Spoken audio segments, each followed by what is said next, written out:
All right, Commanders family, gather up because today's video is big. The kind of breaking news speculation that can change the trajectory of our season, our locker room, and frankly, the entire future of this franchise. But first, real quick, this team is fighting every single day to get better, to grow, to correct mistakes, and give this fan base the winning football it deserves. And here on Commanders HQ, that's exactly what we do too. Keep leveling up to bring you the best coverage, the real conversations, the insider tone, the energy you deserve as this fan base rides the highs and battles through the lows together. So smash that like button right now. It genuinely helps push Commanders Nation to the front of YouTube, and make sure you're subscribed because we're about to get into an emotional, intense, and very real conversation. And yes, we're talking Kirk Cousins. We're talking Jayden Daniels' injury. And we're talking a blockbuster trade offer that Atlanta might not be able to refuse. And we're talking about this organization failing its young superstar long before he ever got hurt. Let's go. Commanders fans, where do we even start? This 2025 season was supposed to be a continuation of a dream. Year 2 of Jayden Daniels, the electric superstar who had already proven he could carry this franchise on his shoulders. NFC Championship game last season, a culture reset, hope, momentum, real belief in Washington football again. And then Sunday Night Football happened. A 38-14 collapse to the Seahawks, the throwback uniforms, Art Monk honored at half, the stadium buzzing early, and then reality smacking us straight in the face. That wasn't just a loss, that was humiliation. And then the nightmare moment, Jayden Daniels goes down, dislocating his elbow on a scramble late in the game. A blow that sucked the life out of an entire fan base. Look, we all know injuries are part of football, but this one feels like it shouldn't have been this way.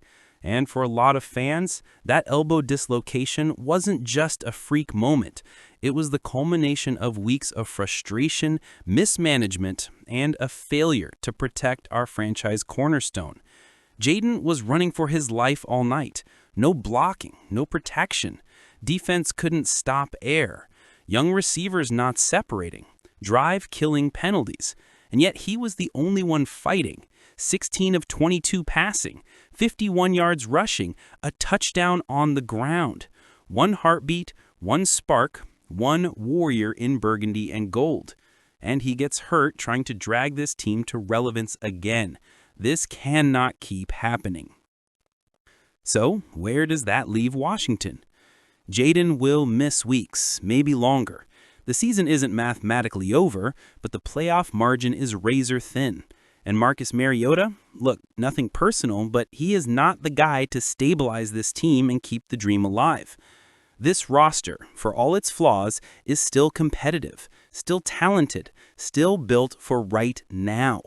Which brings us to the name many didn't expect to hear again in DC, but absolutely need to be talking about. Kirk Cousins. Yes, that Kirk Cousins. The veteran Atlanta is sitting behind Michael Penix Jr., the same veteran who knows how to win games, manage offenses, run systems, calm chaos, and lead locker rooms. The same quarterback who still has gas in the tank, but no long-term path in Atlanta. And look, the Falcons weren't listening to offers earlier this season. Keyword, earlier. Now, Washington needs a stabilizer. Atlanta needs to clear space, commit fully to Penix, and build out the roster around him. And the Commanders are in a desperate situation. That combination changes everything. Here is the offer that insiders believe could make this real. Commanders receive QB Kirk Cousins. Falcons receive 2026 4th-round pick, 2026 5th-round pick, $2 million cash considerations, 2026 5th-round pick swap. That's draft capital and financial flexibility. Atlanta clears $27.5 million in future cap, accelerates their rebuild, and focuses 100% on Penix. Washington gets a veteran who can walk into this building tomorrow and stabilize this team until Jayden comes back.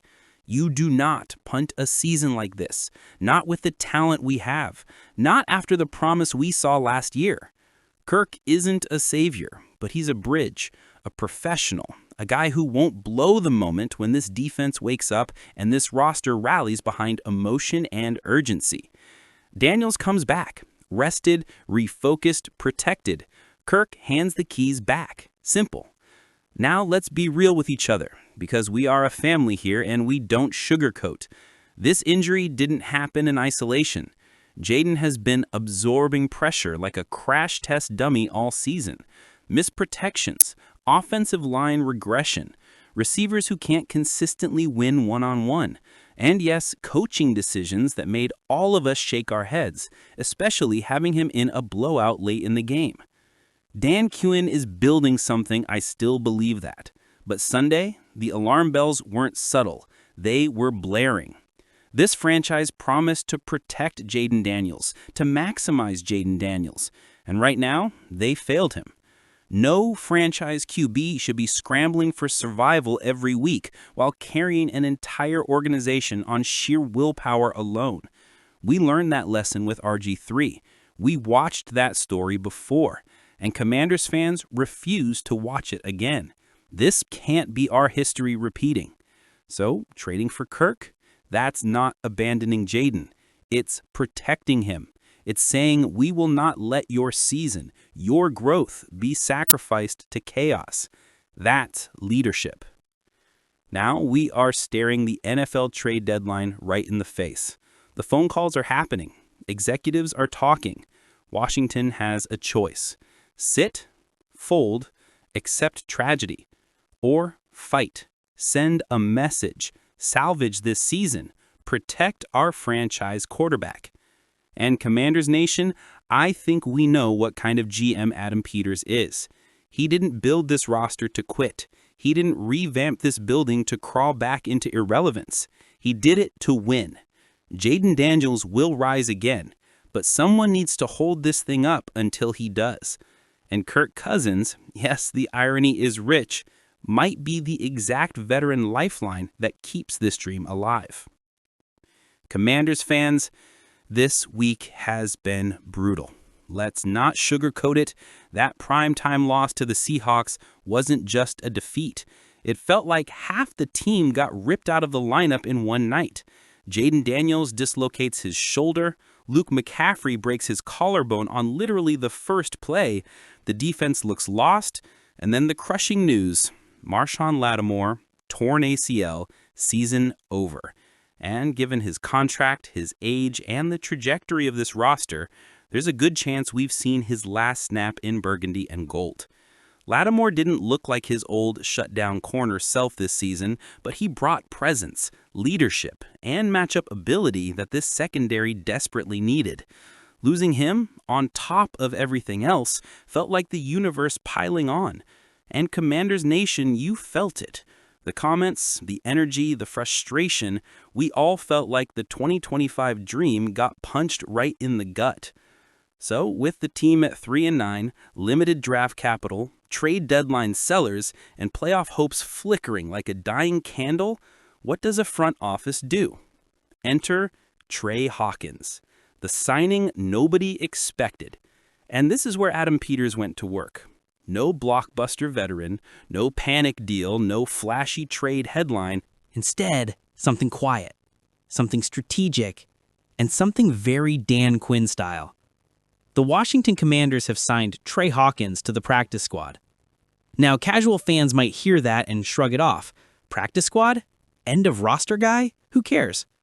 But listen, this is one of those Peters-Quinn type bets that has been brewing all year across this team. Long athlete, hungry competitor, physical frame, high-effort defender.